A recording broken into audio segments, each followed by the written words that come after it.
제 이름은 김수진이고 올해 53살입니다. 뉴욕 퀸즈 플러싱에서 남편과 함께 살고 있어요. 오늘 이런 사연을 써보내게 된 건 지난 1년 반 동안 겪었던 끔찍한 층간소음 문제 때문입니다.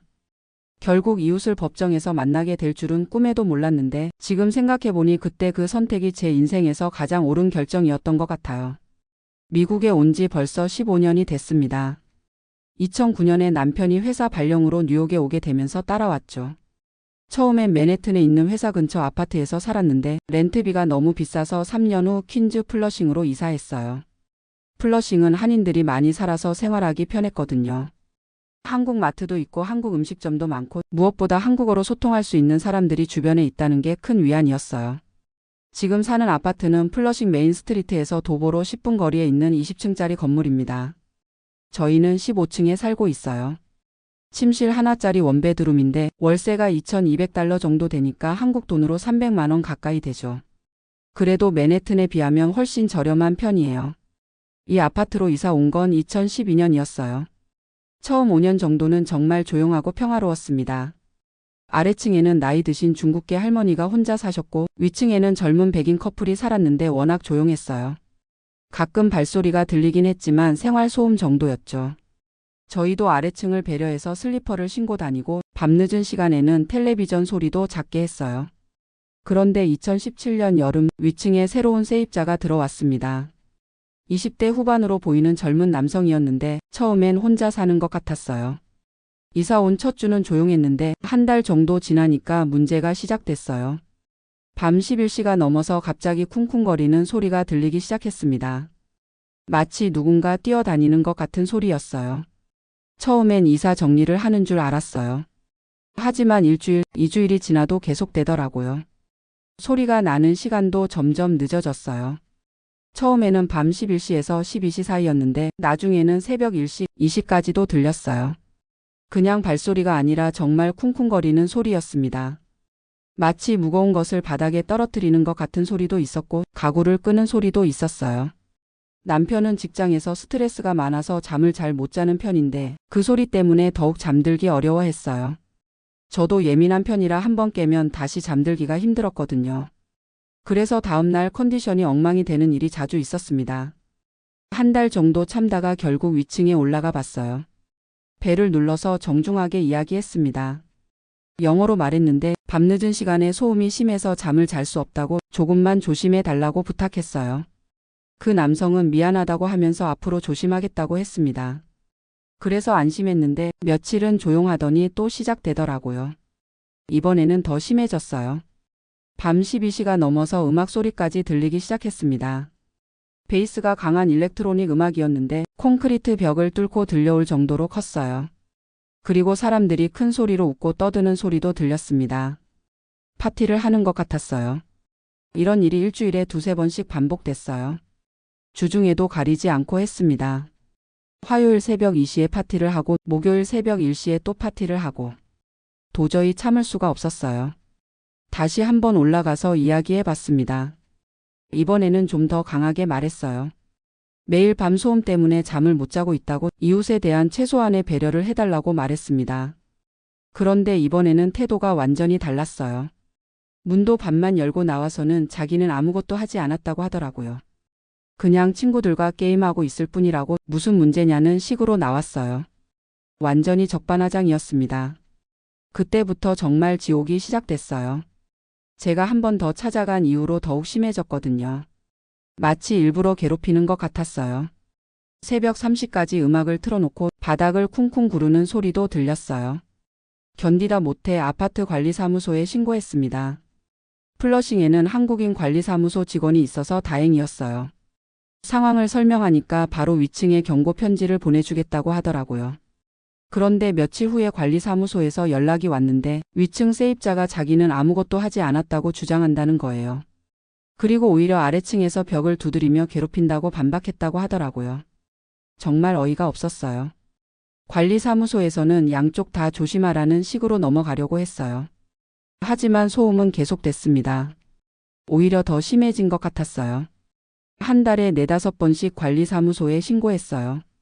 그때마다 관리사무소에서는 주의를 줬다고 하는데 실제로는 아무런 변화가 없었습니다. 위층 세입자는 계속 부인하고 관리사무소는 확실한 증거가 없다며 손을 놓았어요. 6개월 정도 지나니까 제가 정신적으로 한계에 다다랐어요. 매일 밤 언제 소음이 시작될지 몰라서 전전긍긍하며 지냈거든요. 잠을 제대로 못 자니까 낮에도 집중이 안 되고 남편과도 자꾸 짜증스런 대화를 하게 됐어요. 그러던 중 한인 커뮤니티에서 비슷한 경험을 한 분의 이야기를 들었어요. 그분은 스몰 클레임 코트라는 곳에 소송을 걸어서 해결했다고 하더라고요. 처음엔 법정까지 가야 하나 싶어서 망설였는데 더 이상 참을 수가 없었어요. 먼저 소음을 기록하기 시작했습니다. 스마트폰 앱을 다운받아서 소음 수준을 측정했어요. 정상적일 때는 40데시벨 정도였는데 위층에서 소음을 낼 때는 70데시벨을 넘었어요. 때로는 80데시벨까지 올라갔습니다. 날짜와 시간, 소음의 종류, 데시벨 수치를 모두 기록했어요. 한 달 동안 기록한 결과 평균적으로 일주일에 4번 밤 11시 이후부터 새벽 2시까지 소음이 발생했습니다. 이웃 한 분도 같은 고충을 겪고 있다는 걸 알게 됐어요. 복도에서 마주친 옆집 아주머니께서 먼저 말을 꺼냈거든요. 자기도 위층 소음 때문에 힘들다고 관리사무소에 몇 번 신고했는데 소용없었다고 하시더라고요. 그분도 증인이 되어주겠다고 하셨어요.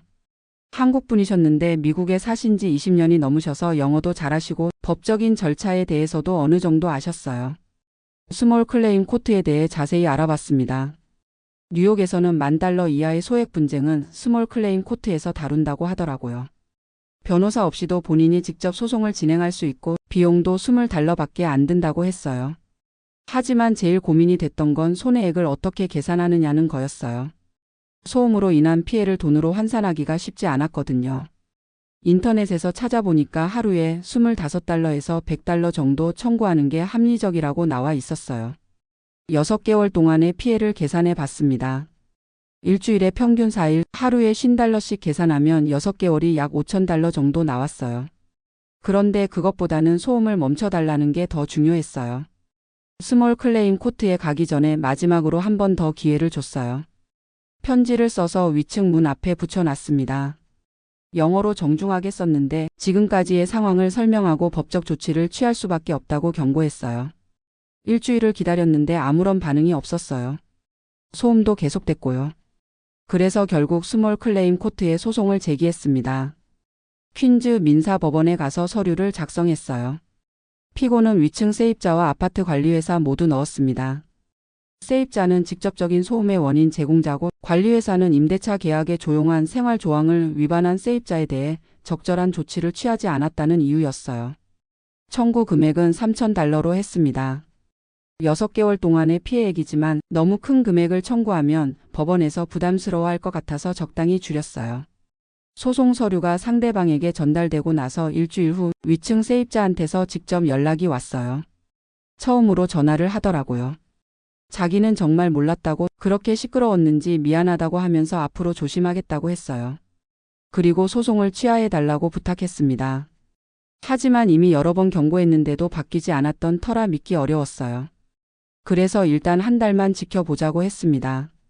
정말로 조용해지면 소송을 취하겠다고 했어요. 신기하게도 그 이후로 정말 조용해졌어요. 밤 11시 이후에는 거의 소음이 없었습니다. 가끔 발소리가 들리긴 했지만 일반적인 생활 소음 수준이었어요. 한 달 후에 소송을 취하했습니다. 법원에서도 양쪽이 합의했다며 긍정적으로 봐주더라고요. 하지만 이야기는 여기서 끝나지 않았어요. 2달 정도 조용하더니 다시 시작됐거든요. 이번에는 더 교묘했어요. 주말에만 소음을 내고 시간도 새벽 12시 전후로 짧게 했어요. 다시 스몰 클레임 코트에 소송을 걸었습니다. 이번에는 이전 합의를 위반했다는 것도 추가했어요. 그리고 이번에는 끝까지 가기로 마음먹었습니다. 법정 날짜가 잡혔을 때 위층 세입자는 나타나지 않았어요. 변호사도 고용하지 않았고요.